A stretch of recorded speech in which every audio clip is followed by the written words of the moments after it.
Bismillah. Qala Imam Al-Bukhari rahimahullah taala babu salatil istisqa'i rakaatain. Qala hadatsana Qutaibah ibnu Sa'id.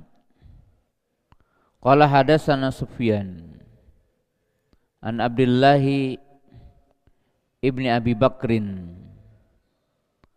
an Abbadi ibni Tamim an amihi anna Nabiyya sallallahu alaihi wasallam istasqa fa shalla rak'ataini wa qala baridaahu.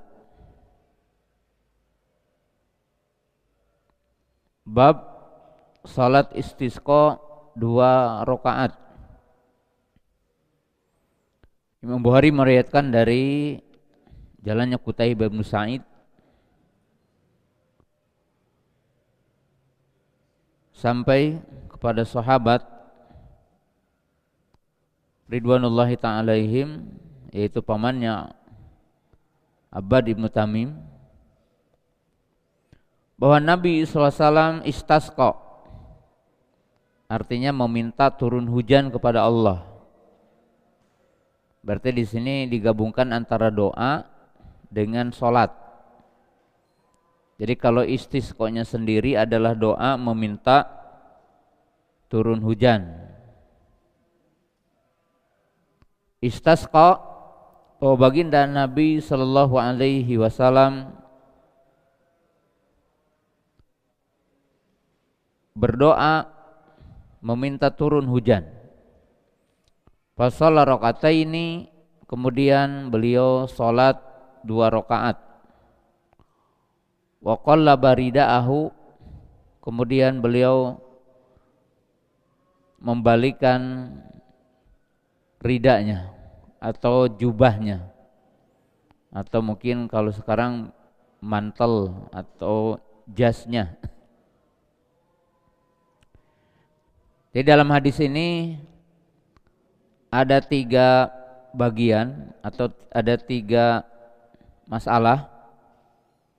Masalah yang pertama dengan judul besar adalah istisqa, yaitu berdoa minta turun hujan. Kemudian adanya sholat istisqa, dan sholat istisqa 2 rakaat. Jadi sholat istisqa adalah 2 rakaat. Kemudian yang ketiga yaitu membalikan ridanya, bahwa Nabi SAW membalikan ridanya, yaitu menjadikan yang di sebelah kanan menjadi di sebelah kiri.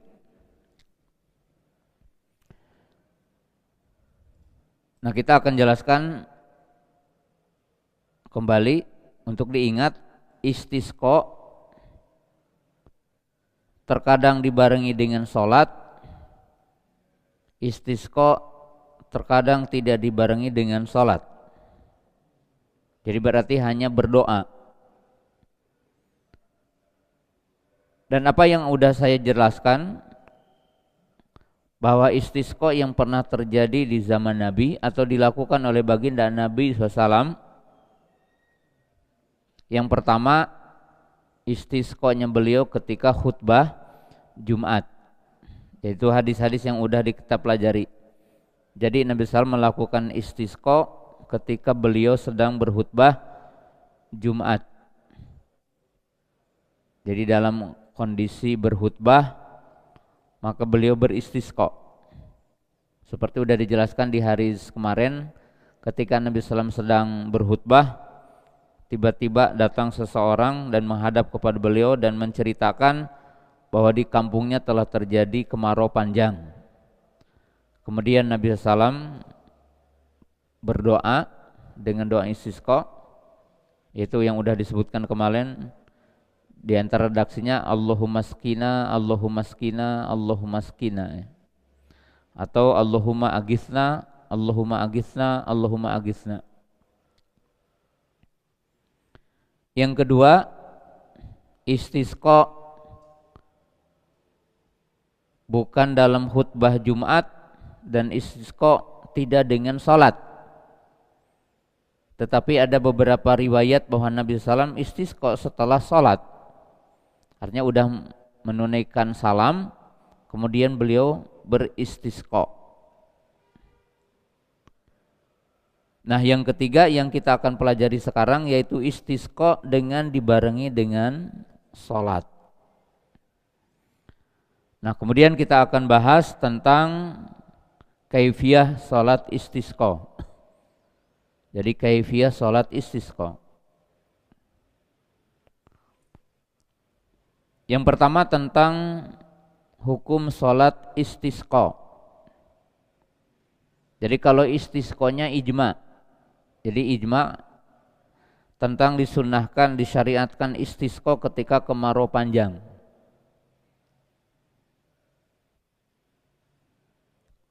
Kemudian hukum salat istisqa, hukumnya adalah sunnah. Artinya hukum salat istisqa adalah hukumnya sunnah. Berdasarkan sejumlah hadis ya. Jadi berdasarkan sejumlah hadis yang udah kita baca dari kemarin. Jadi kalau disinjau dari sisi hukumnya, salat istisqa hukumnya adalah sunnah. Artinya bukan wajib. Karena istisqa terkadang tidak dengan salat. Artinya kita menunaikan istisqa, berdoa tidak perlu atau tidak wajib harus ada salatnya. Maka hukumnya adalah sunnah. Kemudian berikutnya setelah kita tahu hukumnya sunnah, kemudian yang kedua ijma bahwa salat istisqa 2 rakaat. Jadi salat istisqa adalah 2 rakaat.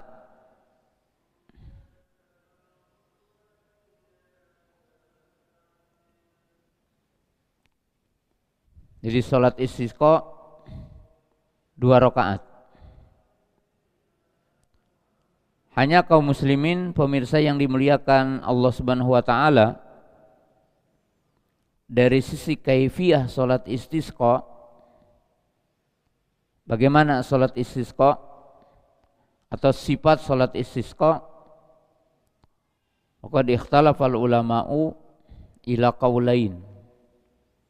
Adapun dari sisi tata cara salat istisqa, para ulama berbeda pendapat kepada 2 kaul. Jadi ada 2 pendapat tentang bagaimana salat istisqa. Pendapat yang pertama, salat istisqa sifatuha kasairi salati tatawwu. Pendapat yang pertama bahwa salat istisqa itu seperti salat tatawwu biasa, yaitu 2 rakaat dengan baca Fatihah, baca surah, kemudian ruku, i'tidal, sujud, duduk di antara 2 sujud, kemudian sujud, kemudian rakaat yang kedua, dalam arti tidak ada tambahan takbir seperti sholat Idul Fitri atau Idul Adha, tetapi sholat seperti sholat biasa. Ini pendapat yang pertama.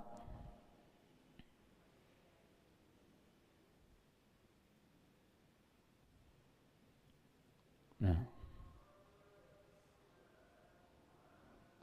pendapat yang kedua, bahwa sholat istisqa seperti sholat id. Jadi sholat istisqa seperti sholat id.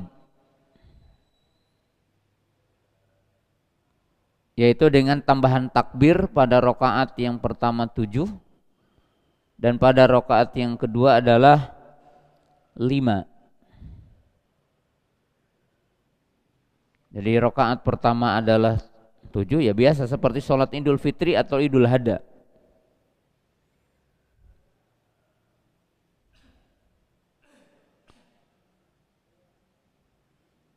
Hal ini kembali kepada ya beberapa redaksi hadis tentang penjelasan sifat sholat istisqa itu berbeda-beda. Itu kalau hadis yang pertama tadi di Sahih Bukhari tadi dikatakan pas sholat rakaatain, maka sholat 2 rakaat.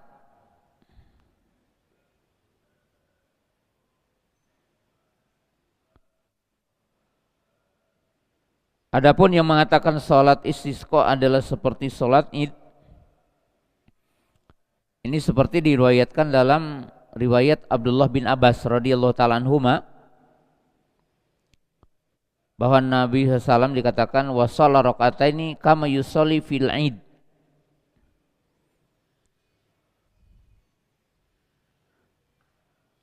Bahwa diriwayatkan bahwa Nabi SAW itu sholat 2 rakaat seperti sholat id. Maka kata-kata kama yusolli fil id itu diartikan tata caranya sama. Dari sisi rakaat yang pertama ada takbir tambahan 7, rakaat yang kedua ada takbir tambahan adalah 5. Karena dikatakan yusolli kama yusolli al-id. Jadi sholat seperti sholat Idul Fitri. Itu dari sisi kaifiyahnya. Adapun sejumlah ulama yang mengatakan sholat Idul sholat istisqa adalah seperti sholat tatawu yang lainnya, ya seperti kita sholat qobliyah, ba'diyah, sholat tahiyatul masjid dan sholat-sholat yang lainnya, mengambil redaksi-redaksi yang umum seperti tadi. Itu hadis di Bukhari tadi, istasqa fa shalla raka'ataini wa qalla barida'ahu, bahwa Nabi sallallahu alaihi wasallam salat kemudian beliau membalikkan jubahnya, membalikkan kainnya. Jadi tidak disebutkan dengan kata-kata seperti sholat id, maka dipahami dengan kalimat umum. Jadi seperti sholat tatawu.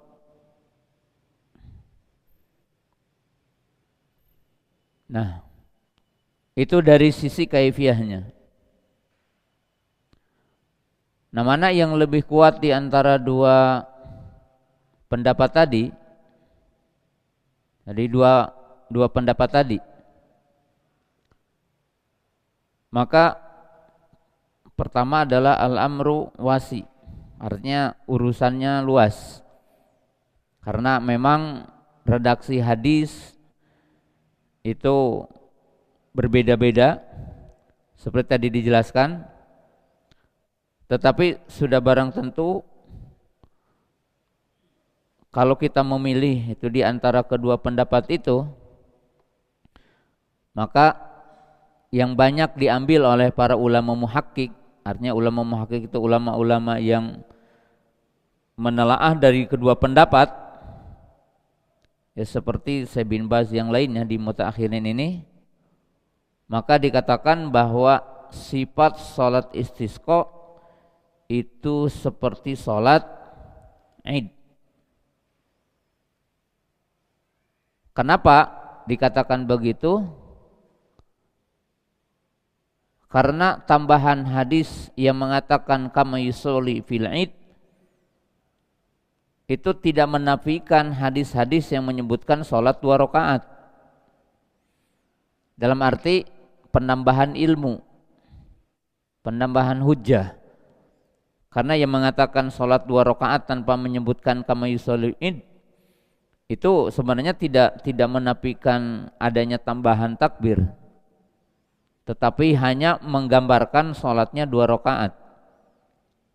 Maka hadis-hadis yang menunjukkan adanya penjelasan sifatnya seperti sifat sholat id, maka itu menjadi tambahan ilmu. Artinya ziyadah yang kuat, yang menunjukkan bahwa sifat sholat istisqa adalah seperti sholat Idul Fitri gitu. Dan itu yang paling rajih wallahu ta'alam di antara 2 pendapat. Jadi di antara 2 pendapat.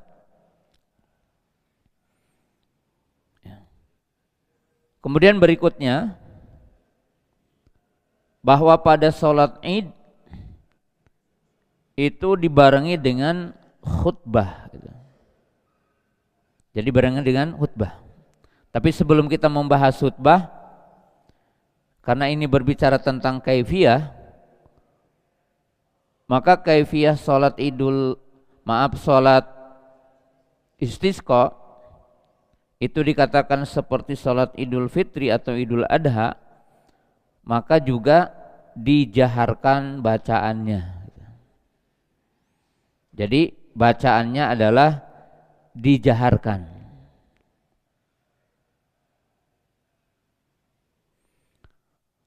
Hal ini juga sebagaimana disebutkan dalam hadis riwayat lain, yaitu Imam Bukhari membuat babul jahri bil qiraah fil istisqa, bab untuk menjaharkan bacaan dalam sholat istisqa. Jadi sholat berjamaah dan dijaharkan. Qala Imam Bukhari rahimahullah taala hadatsana Abu Nuaim qala hadatsana Ibnu Abi Dhi'bin an Zuhri an Abab bin Mutamim an amihi qala kharaja Nabi sallallahu alaihi wasallam yastasqi fatawajjaha ilal qiblati yad'u wa hawala ridaahu thumma shalla rakataini jahara fihima bil qiraah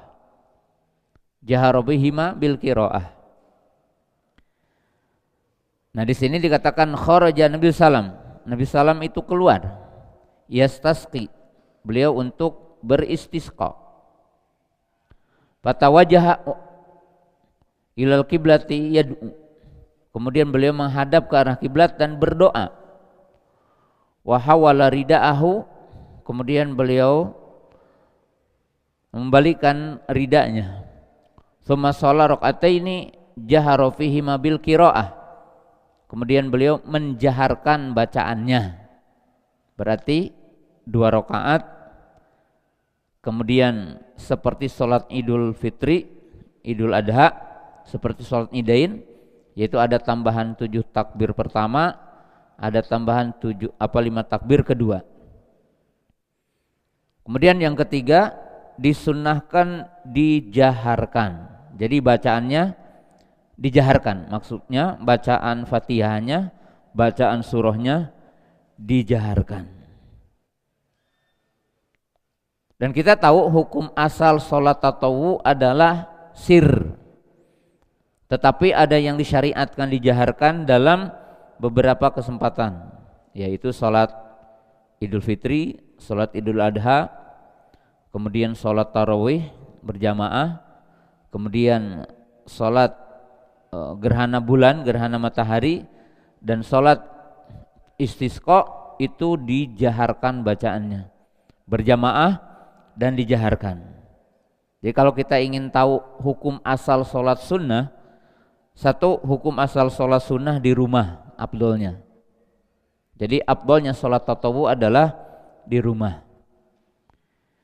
Yang kedua, hukum asal sholat tatawwu adalah munfarid. Jadi sholat tatawwu hukum asal itu tidak berjamaah. Ya, seperti kita sholat malam itu tidak berjamaah. Sholat ya sendiri untuk sholat malam, qiyamul lail sendiri. Kemudian berikutnya, hukum asal sholat tatawwu itu disirkan, artinya tidak dijaharkan. Hukum asal sholat sunnah itu tidak dijaharkan. Nah, tetapi ada yang disunnahkan dijaharkan, yaitu sholat Idul Fitri, sholat Idul Adha, gerhana bulan, gerhana matahari, artinya sholat gerhana, dan sholat istisqa itu disunahkan untuk dijaharkan. Seperti dijelaskan di dalam hadis ini. Kemudian berikutnya, disunahkan sholat istisqa itu di lapangan. Jadi disunahkan sholat istisqa di lapangan. Jadi hukum sholat istisqa itu di lapangan. Nah, kemudian Imam Bukhari membuat bab ke-19 di sini. Babul istisqa'i fil musalla. Bab sholat istisqa di musalla.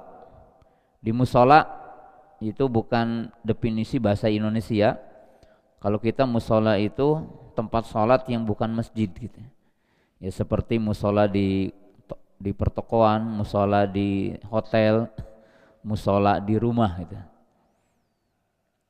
Tapi kata-kata musalla dalam istilah hadis gitu ya, yang dimaksud adalah di lapangan. Seperti sholat Idul Fitri, Idul Adha ya. Qala Imam Bukhari rahimahullah taala babul istisqa'i fil musalla. Hadatsana Abdullah ibnu Muhammad. Qala hadatsana Sufyan an Abdullah ibn Abi Bakrin sami Abbad bin Tamim an amihi. Qala kharaja Nabi sallallahu alaihi wasallam ilal musalla yastashki wastaqbala al-qiblata.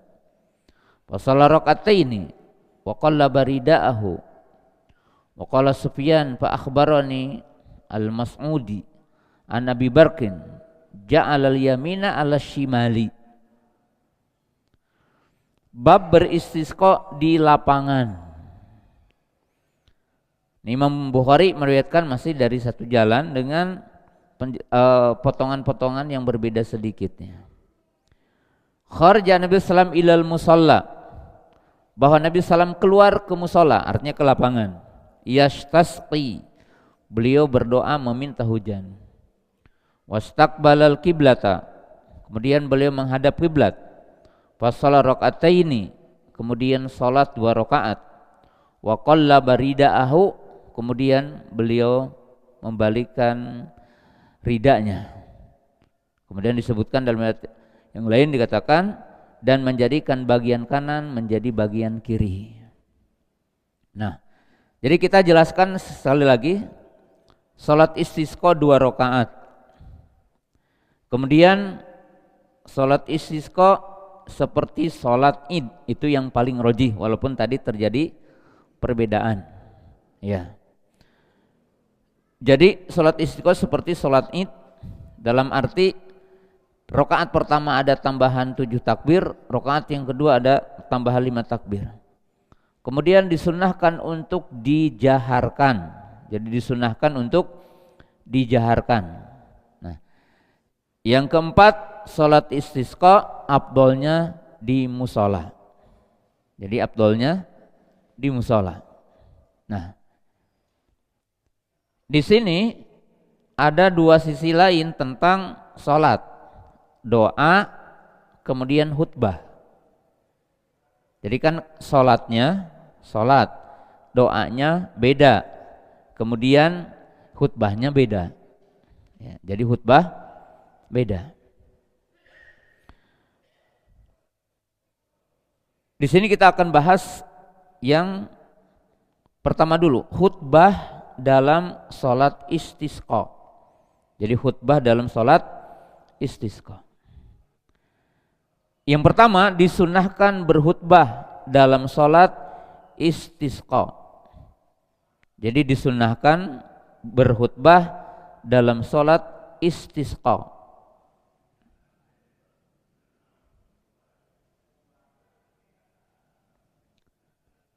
Mana dalil yang menunjukkan disunahkan berkhutbah dalam salat istisqa? Nah, berkhutbah dalam salat istisqa salah satunya disebutkan dalam hadis Aisyah radhiyallahu taala anha.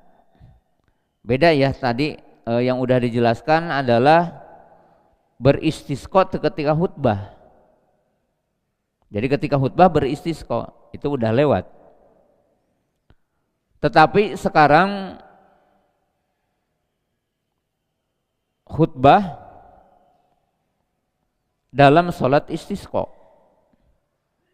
Jadi berarti ada doa istisqa, ada sholat istisqa, ada khutbah gitu. Ada khutbah.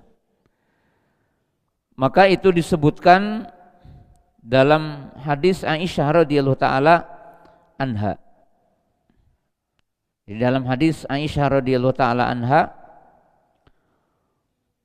bahwa sejumlah kaum muslimin itu mengadu kepada Nabi sallallahu alaihi wasallam karena telah terjadi kemarau panjang. Dalam hadis dikatakan syaka an-nasu ila Rasulullah sallam kuhutul matori fa amara bi minbarin fa wudi'a lahu fil musalla wa wa'ada an-nasa yawman yakhrujuna fihi. Qalat Aisyah radhiyallahu taala anha fa kharaja Rasulullah sallam hina bada hajibu syam fa qa'ada 'alal minbari fa kabbara wa hamidallaha azza wa jalla tsumma qala innakum syaqautum jadwa diyarikum fastaqharal matara ibana zamanim ankum wa qad amarakumullah an tad'uhu wa wa'adakum an yastajiba lakum tsumma qala fahamidallah faqala alhamdulillahi rabbil alamin arrahmanir rahim maliki yaumiddin la ilaha illahu yaf'alu ma yurid Allahumma antallahu la ilaha illa antal ghani wa nahnul fuqara anzil alainal ghaitha waj'al ma anzalta lana quwwatan wa balagon ilahin tsumma rafa'a yadayhi falam yazal fi raf'i hina bada hatta bada bayadu ibtaihi tsumma hawala ila nasi dhahrahu wa qalaba aw hawala ridaahu wa huwa rafi'un yadayhi tsumma aqbala nas wa nazala fa shalla rak'ataini fa ansha'allahu sahabatan fara'adat wa barakat tsumma amtarat bi idnillah falam ya'ti masjidahu hatta salatis suyul falma ra'a sur'atahum ilal kun dhahika Nabi sallam hatta badat nawajiduhu faqala ashhadu anna allaha ala kulli syai'in qadirun wa inni abdullahi wa rasuluhu. Al-hadis ya.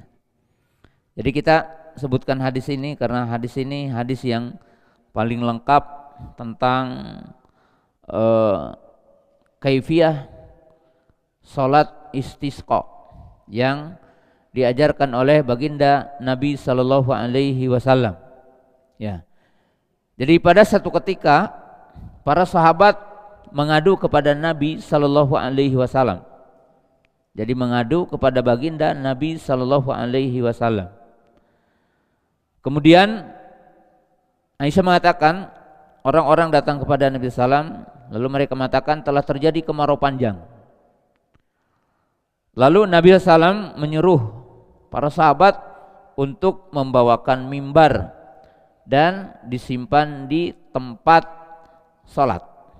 Artinya di musola, di lapangan. Lalu Nabi SAW menjanjikan hari untuk keluar. Berarti ditetapkan akan istisqa di hari tertentu. Ya, ditetapkan oleh Nabi SAW. Para sahabat tahu harinya. Kemudian Aisyah radhiyallahu taala anha mengatakan, ya, maka Nabi SAW keluar ketika matahari akan terbit. Jadi seperti waktunya sholat Idul Fitri, Idul Adha, ya. Kemudian beliau naik mimbar. Berarti dalam sholat istisqa itu mimbarnya disediakan dan Nabi SAW naik mimbar. Fakabar wa hamidallaha azza wajal. Kemudian Nabi SAW artinya biasa bertakbir, kemudian memuji Allah Ta'ala. Kemudian beliau mengatakan sesungguhnya kalian telah mengadu tentang kemarau yang menimpa negeri kalian. Kemudian diakhirkan. Artinya waktu hujan itu mundur dari biasa di tengah-tengah kalian. Berarti dari zaman dulu juga yang namanya musim hujan itu udah terbiasa tahu ya musim hujan. Satu ketika musim hujannya lama, artinya mundur gitu ya dari kebiasaannya. Lalu Nabi SAW mengatakan, sungguh Allah telah memerintahkan kalian untuk berdoa kepadanya, dan Allah menjanjikan kepada kalian untuk mengijabahnya. Ya, berarti di sini kita diperintahkan untuk banyak berdoa, dan Allah berjanji untuk mengijabah doa kita. Ud'uni astajib lakum. Tsumma qala, kemudian beliau berdiri dan berkhutbah. Alhamdulillahi rabbil alamin. Segala puji bagi Allah Rabb alam semesta. Ar-Rahmanir Rahim, yang Maha Pengasih, Maha Penyayang. Maliki Yaumiddin, yang merajai di hari kiamat. Nah, lihat di sini. La ilaha illahu yaf'alu ma yurid. Tidak ada yang berhak disembah kecuali Dia, Allah. Dia Allah melakukan apa yang Dia kehendaki. Berarti kemarau kehendak Allah, dan turunnya hujan juga dengan kehendak Allah. Semuanya berada di sisi Allah, di tangan Allah. Kemudian berdoa, Allahumma antallah. Aku meminta kepada Allah, Engkau adalah Allah yang berhak disembah. La ilaha illa anta, tidak ada yang berhak disembah kecuali Engkau. Al-Ghaniyyu, yang maha kaya, wa nahnul fuqara, dan kami adalah orang fakir. Ini bertawasul dengan nama-nama Allah sebelum apa? Berdoa. Baru isi doanya, anzil alainal ghaitha. Ya Allah, turunkan kepada kami hujan. Waj'al ma anzalta lana quwwatan wa balagon ilahin. Ya Allah, jadikanlah apa yang Engkau turunkan kepada kami kekuatan yang nanti sampai akhir hayat. Tsumma rafa'a yadayhi, kemudian beliau mengangkat tangannya. Walam yazal fi raf'i hatta bada bayadu ibtaihi. Jadi mengangkatnya sangat tinggi sampai kelihatan ketiaknya. Tsumma hawala ilan nasi dhahrahu. Kemudian setelah itu beliau berbalik arah ke kiblat. Tadinya kan menghadap para sahabat. Jadi awalnya berdoa beliau menghadap kepada para sahabat. Artinya tidak menghadap kiblat. Kemudian beliau menghadap kepada manusia. Kemudian falam yazal fi rafi hatta bada bayal ibtahi tsumma hawala ila nasi dhahrahu. Kemudian beliau menghadap ke kiblat dan membelakangi para sahabat. Wa qala wa hawala rida'ahu wa huwa rafi'un yadayhi. Kemudian beliau itu membalikkan ridanya. Tsumma aqbala nasi. Kemudian setelah itu balik lagi menghadap para sahabat kaum muslimin. Wa nazala, kemudian beliau turun fasalla rakaataini, kemudian beliau salat 2 rakaat. Jadi setelah salat 2 rakaat, fa ansya'allahu sahabatan, kemudian Allah Ta'ala memperlihatkan kepada para sahabat yaitu awan yang tebal. Fara'adat wa barakat, kemudian ada kilat dan geledek. Jadi langsung para sahabat menyaksikan di saat itu adanya kilat dan geledek. Tsumma amtarat biidznillah, kemudian hujan dengan izin Allah Subhanahu wa taala. Ya. Kemudian karena hujan besar, maka dikatakan maka tidaklah datang ke masjidnya sehingga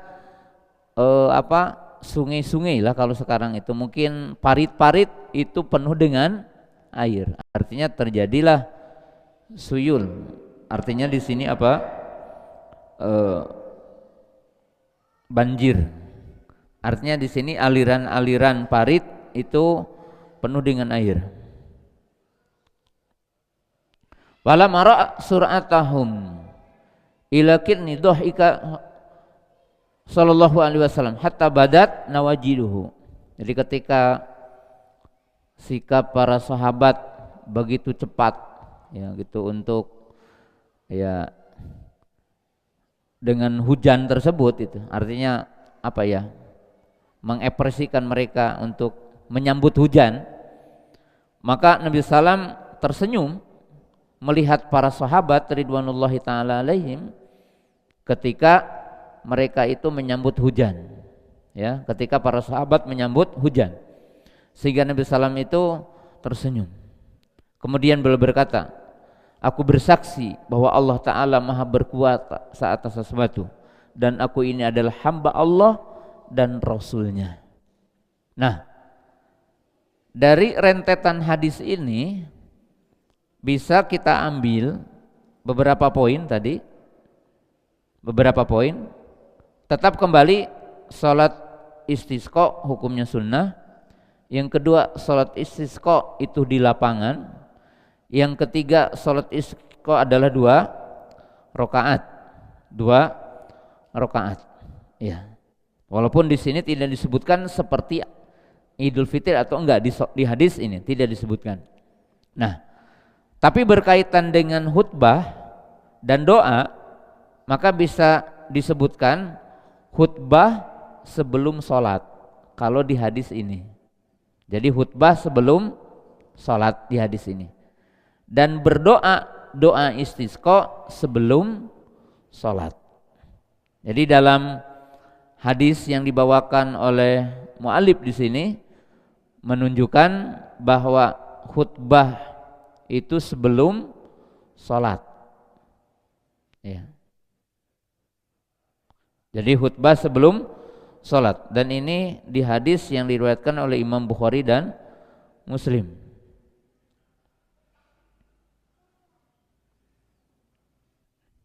Kemudian berdoa sebelum sholat.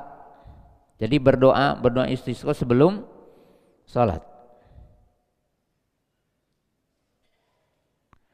Kemudian di sini menunjukkan bahwa khutbah dalam sholat istisqa hanya 1 khutbah.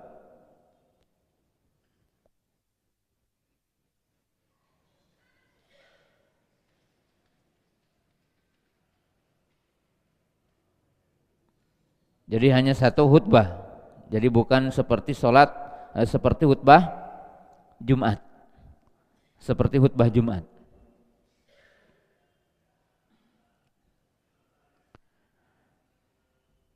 Kemudian yang terakhir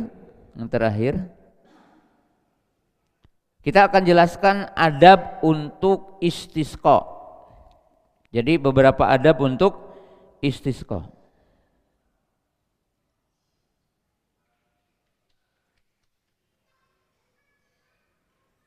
Termasuk untuk sholat istisqa. Yang pertama, jika terjadi kemarau panjang, maka seyogianya bagi kita al-luju ilallah, artinya diawali bahwa kita kembali kepada Allah. Dengan apa? Bitaubati wal istighfar wal ibadah, dengan doa, istighfar, taubat, dan beribadah kepada Allah Subhanahu wa taala.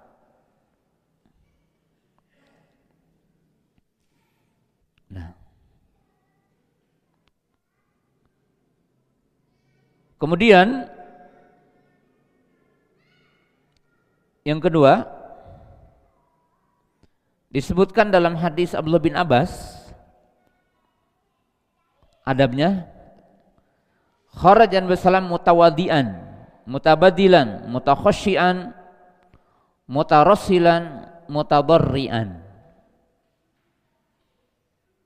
Jadi ketika kita keluar untuk sholat istisqa itu ada perbedaan daripada sholat id. Kita ambil potongan dulu. Pertama adalah mutabadilan. Artinya di sholat istisqa itu dalam keadaan tawadu, mutawadian, mutabadilan. Kalau di sholat Idul Fitri kita memilih baju yang paling baik, memilih pakaian yang terbaik. Tapi di sholat istisqa itu menunjukkan kesederhanaan sekali gitu. Jalannya tawadu, mutakhasyian dalam keadaan khusyuk, mutarassilan berjalannya juga sakinah, berjalannya lambat, mutadorian gambarkan bahwa kita sedang butuh kepada Allah Ta'ala. Jadi ini adab ketika kita berjalan menuju masjid atau menuju musola, menuju musola. Kemudian imam menjanjikan harinya, artinya berarti imam menjanjikan harinya. Kalau sekarang mungkin ya kalau di sebuah negara seperti ini ya bisa dijanjikan oleh ketua MUI atau camat atau wali kota, ya dijanjikan tanggalnya, harinya, jamnya, ya.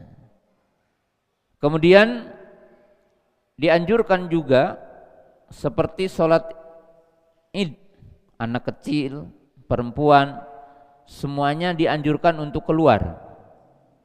Jadi disunahkan juga untuk keluar. Jadi termasuk anak kecil, ya. Kemudian perempuan-perempuan itu dianjurkan untuk keluar.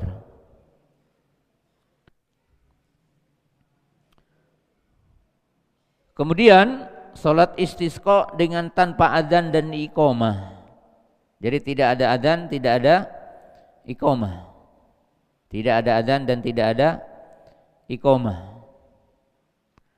Kemudian yang terakhir doa istisqa.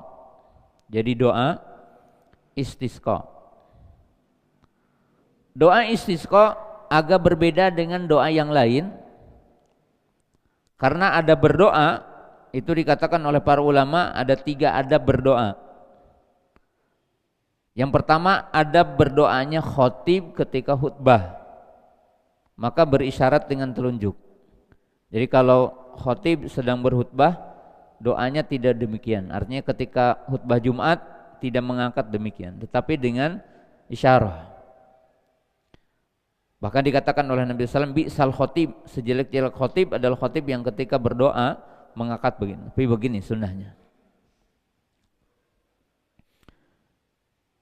Yang kedua adalah doaul hajah, doaul masalah, doaul hajah, yaitu doa masalah, doa permintaan hajat kita itu sejajar dengan bahu, sejajar dengan bahu. Mau gini itu tidak masalah insyaallah. Yang ketiga, doa indal karab, doa ketika sangat genting.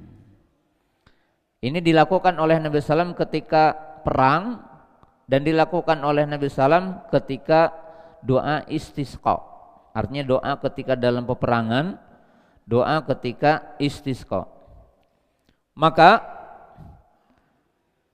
berdoa disunahkan untuk sampai kelihatan ketiaknya. Sampai di riwayat yang lain seolah-olah para sahabat melihat punggung dari telapak tangannya. Jadi dari telapak tangannya. Jadi mubalaghah fi raf'i. Jadi sangat tinggi ketika mengangkat tangannya. Nah, berdasarkan hadis tadi, doanya baginda Nabi sallallahu alaihi wasallam, jadi doanya baginda Nabi sallam itu disebutkan pertama kali tetap menghadap mustami atau menghadap musolli, menghadap sahabat. Kemudian beliau itu menghadap kiblat setelah itu. Menghadap kiblat setelah itu. Jadi perlu diperhatikan Nabi SAW itu berdoa terlebih dahulu menghadap sahabat, dan ridanya atau jubah seperti ini itu tetap dipakai oleh beliau dan menghadap sahabat. Nah setelah itu beliau menghadap kiblat dan memindahkan ridanya. Nah kaifiyahnya yang dulu saya udah jelaskan, ya, yang pernah dijelaskan, ya. Rida sejenis kain di atas kain, itu rida itu. Jadi orang yang udah pakai kain baju seperti ini, nah ini namanya rida, jubah itu. Atau rida itu identik dengan pakaian atas ketika orang memakai dua kain seperti kain ihram. Jadi kain ihram itu artinya pakaian yang menutup bagian atas, itu diistilahkan rida.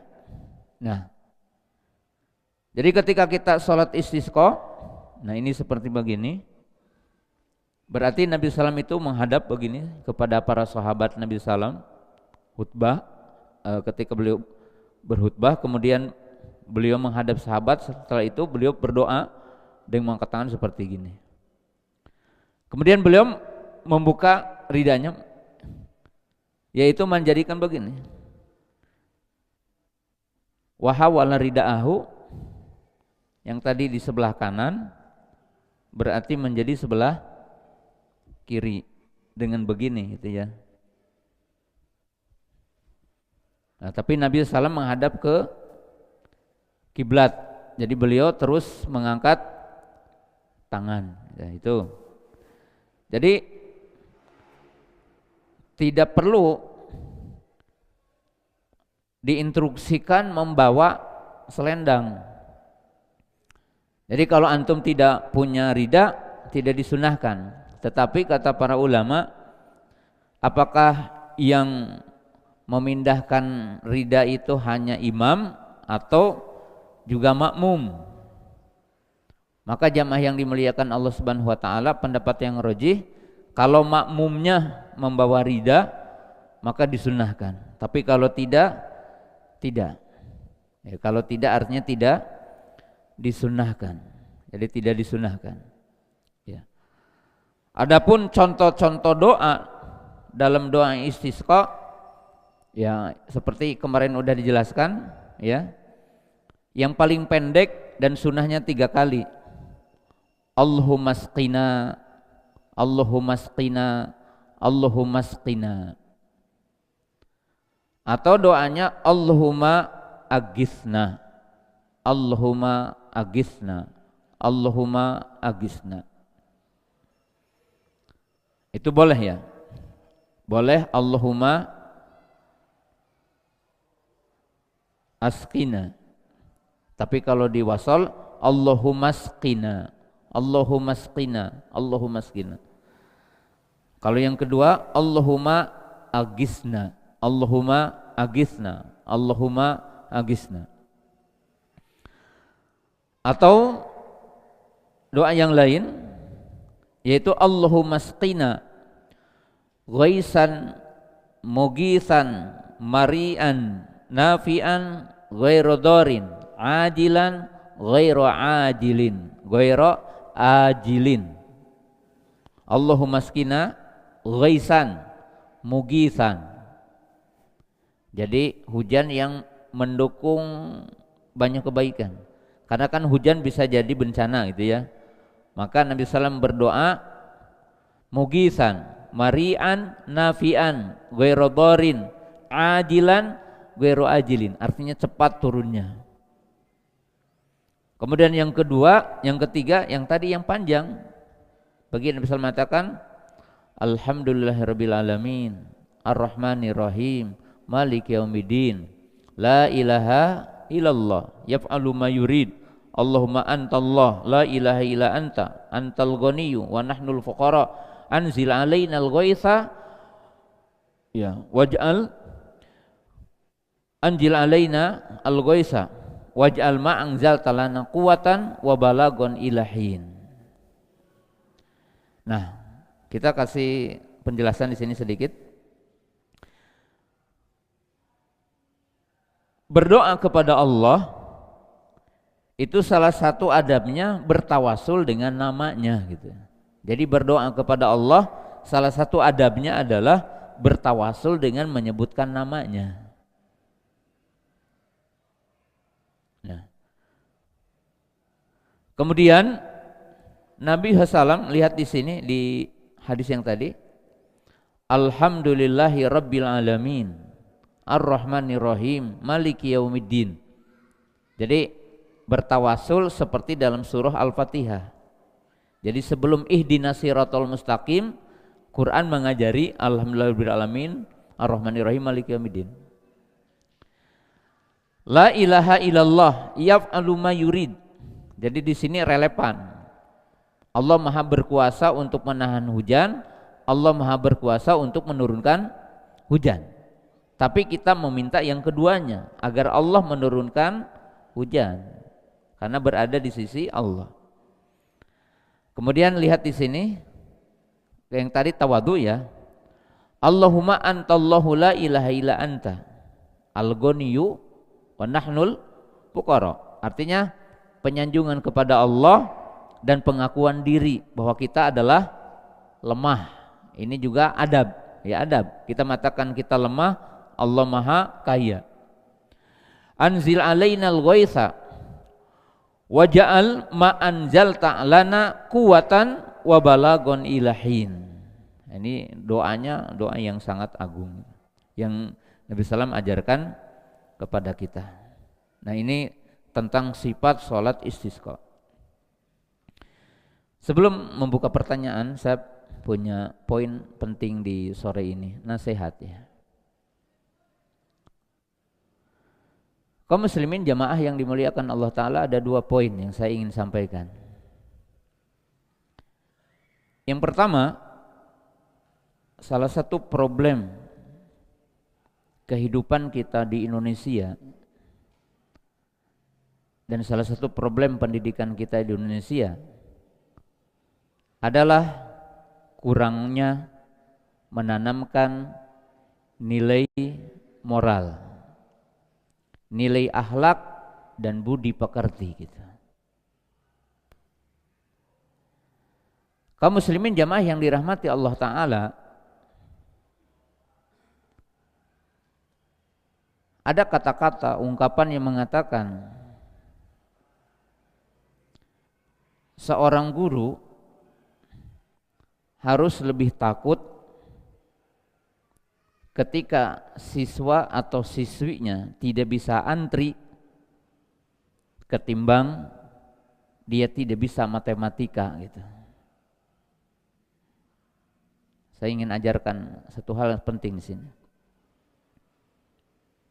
Mengajarkan matematika yang hanya untuk kecerdasan hidup itu tidak perlu 6 tahun, apalagi harus 12 tahun, apalagi sampai S3 gitu. Orang belajar matematika itu bisa 3 bulan selesai. Kalau orang itu diajari tambah kurang kali gitu.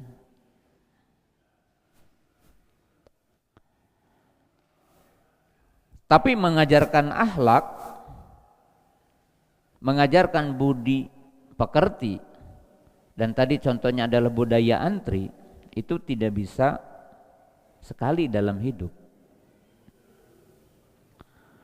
Bahkan matematika kalau bukan logik matematika,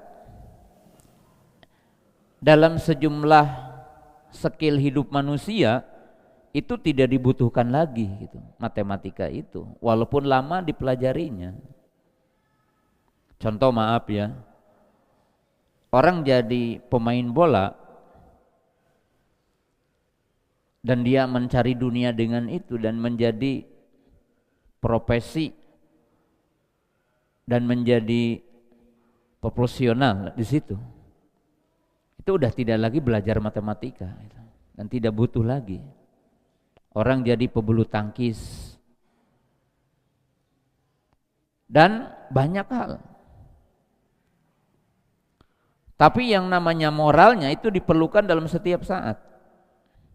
Itu bedanya. Saya kasih contoh.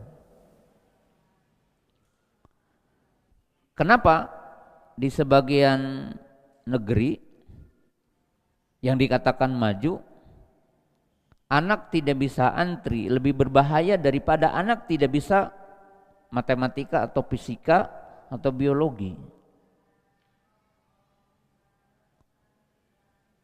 Karena moral itu dibutuhkan setiap saat. Kalau pengetahuan skill tidak dibutuhkan dalam setiap saat. Saya kasih contoh. Dalam budaya antri itu terdapat sekian moral hidup. Saya kasih contoh. Antri, ada 10 siswa suruh antri. Apa yang diajarkan dari antri? Yang diajarkan dari antri, contoh yang pertama, membangun skill hidup, membangun berbagai dimensi hidup. Yang pertama, orang yang tahu budaya antri, tahu akan artinya waktu. Kalau orang ingin jadi pertama atau kedua, dia harus tahu bagaimana dia memanage waktu untuk tepat waktu. Ya, seperti hari ini saya membagikan 25 Quran yang pertama datang. Maka dipastikan yang lainnya tidak dapat, karena saya hanya membagikan 25 Quran bagi yang pertama datang. Jadi dari situ akan muncul sikap orang itu tahu tentang definisi waktu. Kalau ingin pertama, ya ingat waktu, dan itu moral.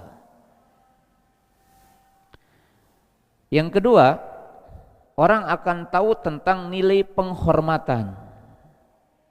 Apa yang dimaksud dengan nilai penghormatan? Setiap orang harus menghormati siapa yang paling pertama datang. Karena ini moral bagi setiap manusia. Oh, berarti orang yang lebih dahulu harus didahulukan dari kita. Al-awwal fal-awwal. Al-awwal fal-awwal. Karena setiap itu punya hak. Punya hak. Yang ketiga, umpamanya orang yang tahu budaya antri, dia akan berpikir apa sesuatu yang manfaat ketika kita menunggu antri. Mungkin kalau di negeri-negeri yang maju, ketika orang itu menunggu sesuatu, bisa baca buku dulu, bisa baca Quran dulu, sehingga orang itu tahu apa yang semestinya dilakukan ketika kita ada kekosongan dan orang akan diminta pertemuan tentang waktu. Berikutnya, setiap orang akan tahu konsekuensi apa yang kita lakukan. Dalam arti, ketika Anda terlambat, Anda bertanggung jawab atas keterlambatan itu. Anda harus menunggu di belakang. Dan itu hidup. Makanya para bapak, para ibu yang hadir hari ini, pendidikan akhlak itu bukan hafalan. Pendidikan akhlak itu bukan hanya ceramah, tapi pendidikan akhlak itu adalah bimbingan pembiasaan. Dan ini hidup. Maka definisi belajar dalam istilah para ulama kita, belajar itu adalah proses perjalanan hidup. Dan belajar itu adalah proses untuk memenuhi kebutuhan hidup. Itu definisi kita belajar.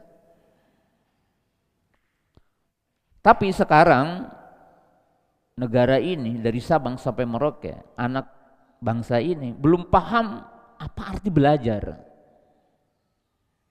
Dan kita pun sebagai umat Islam, Ahlus Sunnah, Salafi, belum juga paham tentang arti dari belajar itu. Belajar itu adalah berkaitan dengan nilai-nilai akhlak, nilai-nilai budi pekerti. Dan akhlak dengan ilmu, akhlak dengan skill, ilmu dengan skill itu harus terintegrasi dalam kehidupan kita. Orang-orang yang punya nilai intelektual tanpa akhlak, minimalnya culas, dolim.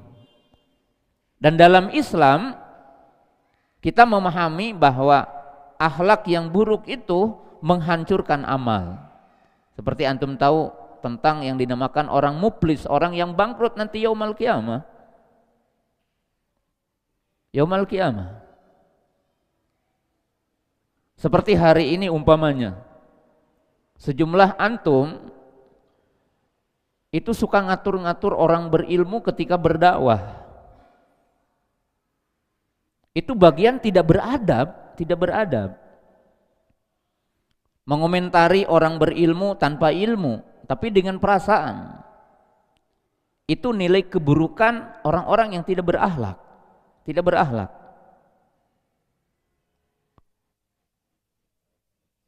Ilmu dicari harus dengan keimanan, ilmu dicari dengan akhlak, ilmu dicari dengan budi pekerti. Makanya saya sering katakan kepada sejumlah ikhwan, hadzal rajul lam yuridil khair. Ini orang tidak bermaksud kebaikan. Kenapa? Lam yatlubhu bil akhlak. Dia tidak mencarinya dengan akhlak. Dan akhlak itu sangat penting dalam hidup. Berapa kasus yang menimpa kepada sejumlah tokoh, baik tokoh dalam istilah dunia politik, baik tokoh dalam dunia yang disebutkan nisbah dakwah, itu sejarahnya jelas. Dan cerita-cerita ini begitu banyak dalam perjalanan orang berdakwah. Ada yang terfitnah dengan kekuasaan, ada yang terfitnah dengan kekayaan, ada yang terfitnah dengan wanita. Maka oleh sebab itu orang yang punya ilmu itu terfitnah oleh 3 dimensi. Ini orang yang punya ilmu itu terfitnah dengan 3 dimensi. Saya ingin menasehati saya diri sendiri, para dai, dan menasehati ketiga dimensi itu. Yang pertama, orang yang punya ilmu pasti terfitnah dengan penguasa.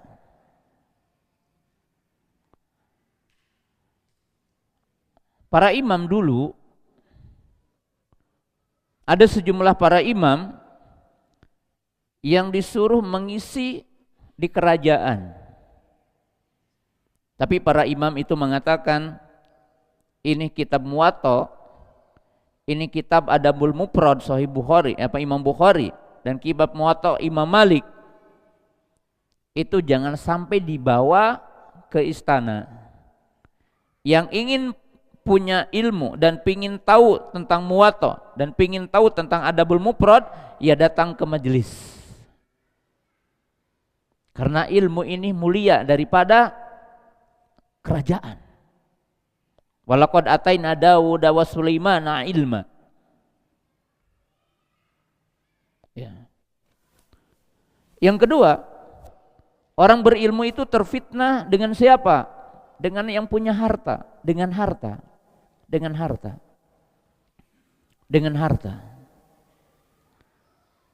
Oleh sebab itu orang yang punya harta bertakwalah kepada Allah sebagaimana orang yang punya ilmu bertakwa.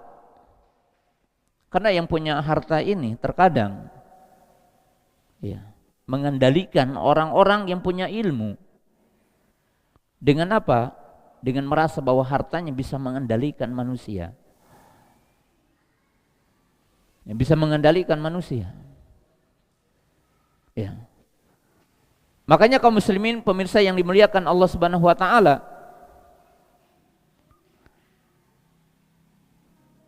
para ulama terdahulu gitu ya, baginda Nabi Sallam tentunya sebagai imam kita, ketika Allah Ta'ala memberikan pilihan, maka memberikan pilihan tentang ilmu. Dan para nabi tidak mewariskan harta, mewariskan ilmu. Innal anbiya'a la yuwarithuna dinaran wala dirham wa innama yuwarithuna al-ilma faman akhadha bihi faqad akhadha bi hadin wafirin.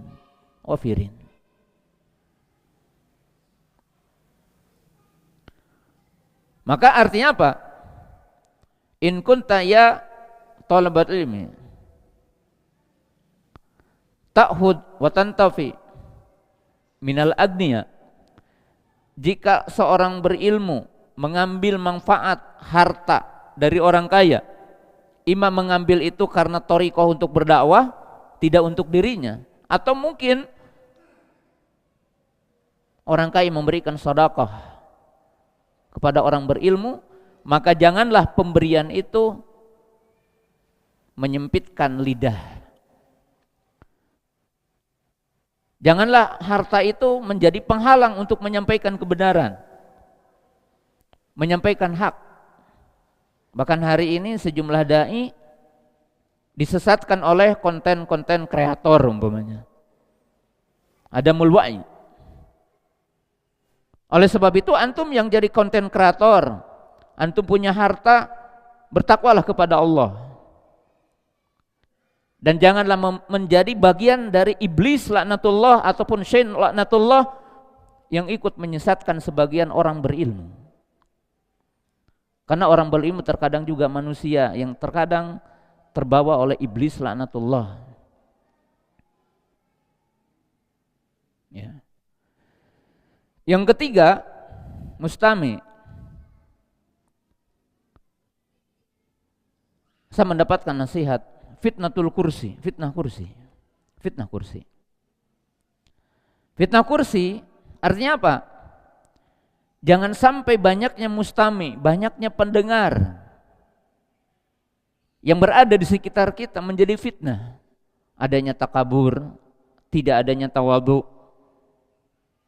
Dan fitnah kursi ini banyak sisi. Yang pertama, sejumlah dai dengan tanpa sadar telah menjadikan pengikutnya taklid. Sehingga ada sejumlah mustami yang mengatakan, saya mah udah cocok dengan ustadz ini gitu, ngaji gitu. Saya mah senangnya dengan ustadz ini ngajinya. Sehingga sejumlah di antara antum mungkin ilmu ini jadi sempit. Ilmu ini tidak jadi luas disebabkan tasnif.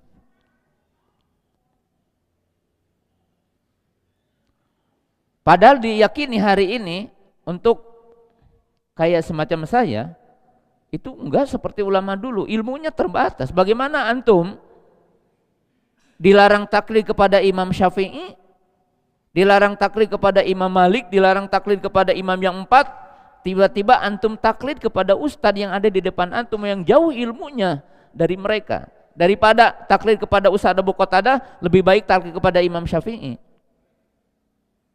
yang udah dijamin ilmunya. Jemaah yang dirahmati Allah Ta'ala, saya katakan di mimbar ini, saya tidak berkaitan dengan masalah kajian di hotel ataupun tidak, di hotel ataupun di mana. Bukan itu judulnya. Tapi kaum muslimin yang dirahmati Allah Ta'ala, yang saya ingin sampaikan adalah nilai kesadaran kita untuk mencari ilmu, nilai kesadaran kita untuk memahami Islam. Itu tidak ada perbedaan antara orang kaya dengan orang miskin. Orang yang sibuk dengan usahanya dengan orang yang tidak sibuk usahanya. Semua orang diperintahkan dengan hadis yang sama. Thalabul ilmi fardhatun ala kulli muslimin. Semua dihitop dengan kalimat yang sama, Iqra bismi rabbikal ladzi khalaq. Semua dihitop dengan kalimat yang sama, yarfa'illahu ladina amanu minkum waladina utul ilma darajat. Jangan dikatakan bahwa orang kaya ini tidak bisa ngaji ke masjid, makanya nanti ngajinya di hotel. Apa antum para dai ingin menjerumuskan orang-orang kaya agar tidak ke masjid? Apa orang kaya itu hanya disentuh hatinya, jangan dikasih tentang tauhid, rincian tauhid? Mohon maaf, apa orang kaya ingin dijadikan orang-orang yang bego, tidak ngerti Islam? Ada statement anak muda mah dikasihnya yang bukan tidak boleh tematik, boleh tematik. Ini juga tematik tentang istisqa, itu tematik gitu. Tapi kalau framingnya anak muda itu sentuh hatinya, anak muda itu yang renyah, anak muda ini, maka ini adalah apa? Pembodohan struktural yang dilakukan oleh sejumlah dai.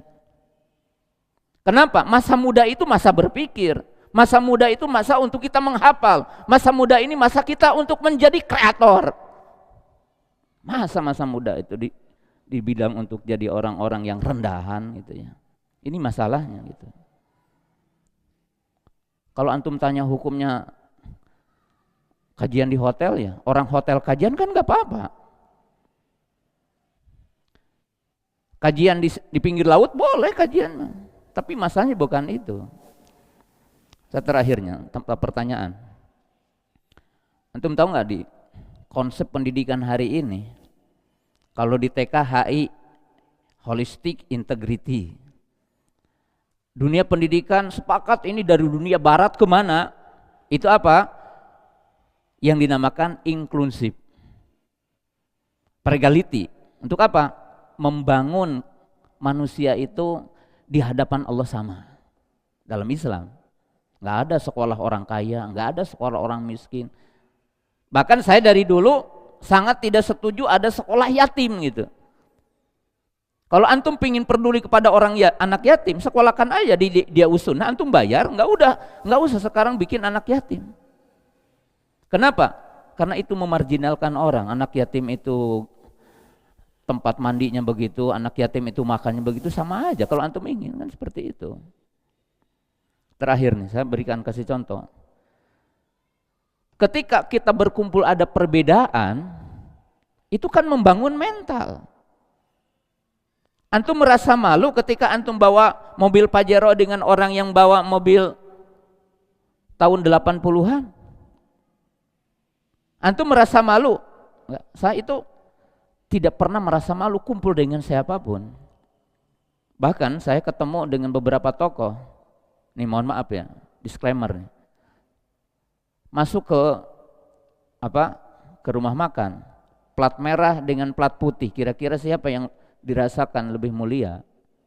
Kalau saya merasa lebih mulia itu ketika tidak punya jabatan, ketika makan dengan uang sendiri, dengan plat putih itu gitu kan. Tapi menunjukkan apa? Menunjukkan kebersamaan.